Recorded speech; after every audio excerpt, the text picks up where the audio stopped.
Tropical cyclone wind signal number 1 is up in several areas in the country as Tropical Depression Christine is expected to further intensify in the next 12 hours, according to State Weather Bureau Pag-asa. Based on The Pag-asa's tropical 11 a.m. storm bulletin, Christine was is heading located straight to my 870 country. kilometers east Yeah, of Phil. eastern Visayas, carrying maximum sustained winds of 55 kilometers per hour and gustiness of up to 70 kilometers per hour.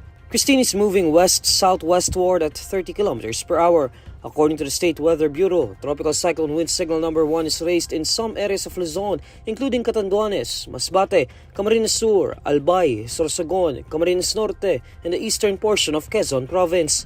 Signal number 1 is also raised in some areas of Visayas, including Eastern Samar, Northern Samar, Leyte, Biliran, and Southern Leyte, as well as in Dinagat Islands and Surigao del Norte in Mindanao. Christine is forecast to intensify into a tropical storm in the next 12 hours and may reach severe tropical storm category by Wednesday, October 23, and typhoon category by Thursday evening, October 24, or Friday morning, October 25, prior to its landfall over the northeastern portion of Cagayan. Several local government units in Luzon and Visayas have suspended classes in their areas due to Tropical Depression Christine. Magandang gabi, Ryan. Una, ano ba ang sitwasyon ngayon dyan sa Camarines Sur? Yes, Jun, magandang gabi. Mula nga kahapon ng alas 5 hanggang ngayon, Jun, ay walang tigil ang pagbuhos ng malalakas na pagulan dito sa buong probinsya ng Camarines Sur. Ngayon nga, Jun, ay nakakaranas tayo ng malakas na pagulan dito na may kasamang hangin dito sa ating kinatatayuan ngayon. At ang maraming ini-evacuate ngayon dito sa ating likuran at sa iba't ibang mga lugar dito sa probinsya para madala sa mga evacuation centers kung saan dapat silang mamalagi. Ipinag-utos na ni Governor Luigi Villaferte ang mandatory evacuation sa mga bayan sa probinsya ng Camarines Sur. Kanina nga ay sinimula na ang paglikas sa mga residente sa Cadlan-Pili, Camarines Sur at ang mga karating nitong barangay dahil sa patuloy na pagtaas ng tubig.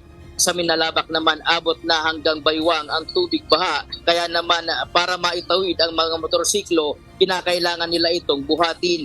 May mga kalsada na rin dito sa Camarines Sur na hindi madaanan ng mga light vehicles. Kagaya na lamang sa Rinconada area at ilan pang mga lugar. Maging ang Lone City ng Naga City ay nalubog na rin sa baha at nahihirapan na ang mga motorista sa pagpasok at paglabas sa ilang mga lugar sa nasabing syudad. Nagpatay na rin ng supply ng kuryente ang Camarines Sur Electric Cooperative o Casoreco sa ilang mga lugar dahil inabot na ang mga outlet ng kuryente sa mga household. Samantala tuloy-tuloy na ang pagdasagawa ng pagpapalikas sa mga residenteng apektado ng pagbaha dahil sa bagyo. Kaninang alas 10 ng umaga nagsimula na ang pagpalikas ng lokal na pamahalaan ng Ubilyar, Albay. Lumubog kasi sa tubig baha ang ilang mga bahay na nakatayo sa low-lying areas. Sa Bonbon, Libon, Albay, makikita sa video na ibinahagi ni Don Declaro Suela Jr. ang pagragasa ng tubig baha sa kalsada habang abot hanggang bubong ang bahay ng tubig baha sa Sitio Mapili, Barangay Pantao sa bayan pa rin ng Libon. Sa Ginubatan, Albay, nagsimula na rin ang pagpapalikas ng mga residente ang lokal na pamahalaan. Kanina nakapag-dialogo na si Acting Governor Glenda Ong Bongcao sa Albay Public Safety and Emergency Office para sa implementasyon ng proactive measure na maaaring gawin sa lokal na pamahalaan para sa mga apektadong residente. Kasunod nito agad na isinailalim na sa state of calamity ang probinsya ng Albay. Ngayon, nasa state of calamity na ang probinsya, mas mapapabilis nito ang pag-mobilize ng mga local resources ng mga apektadong bayan at lungsod, gayon din ng pamahalaang lokal ng Albay para sa evacuation at camp management ng mga pamilyang naapektuhan na ng bagyo. June, ngayon dito sa likod namin, ito yung barangay Triangulo dito sa Naga City. Ibang-iba ito sa mga senaryo na nakikita natin na ang mga local government unit or ang disaster PDRMC ang kumukuha sa mga residente. Ngayon nakikita namin, June, na yung mga residente mismo ang kusang lumalabas dito sa barangay na ito nang basa yung kanilang buong katawan. dahil ayon sa kanila, ang tubig ba sa loob ng Barangay Triangulo ay hanggang dibdib na. Kaya kusa silang pumupunta ngayon dito sa aming harapan sa JCM Robredo Coliseum, kung saan ito nga ang designated evacuation center ng Naga City ngayong gabi din. Ibig bang sabihin dyan sa Naga City, mga ilang barangay o gaano kalawak yung naapektuhan ng tubig baha dyan?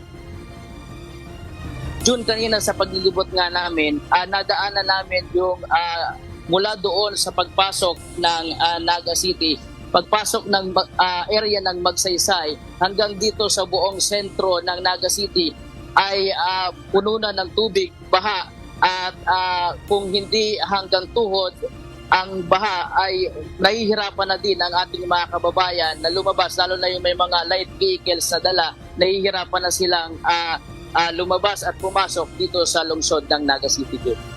Ano ang payo sa inyo dyan ng authorities, Ryan? Kasi sa buong Magdamag, mas makararanas pa ba kayo dyan ng malalakas na pagulan, Ryan?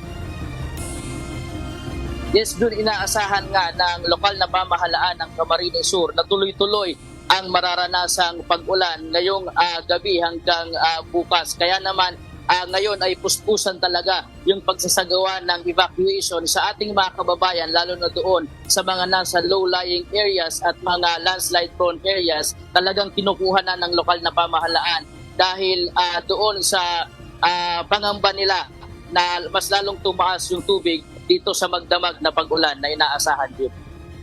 Ingatan kayo ng Panginoon dyan, Ryan. Maraming salamat. Ryan Salatandol, nag-uulat ng live mula sa Naga City, Camarines Sur.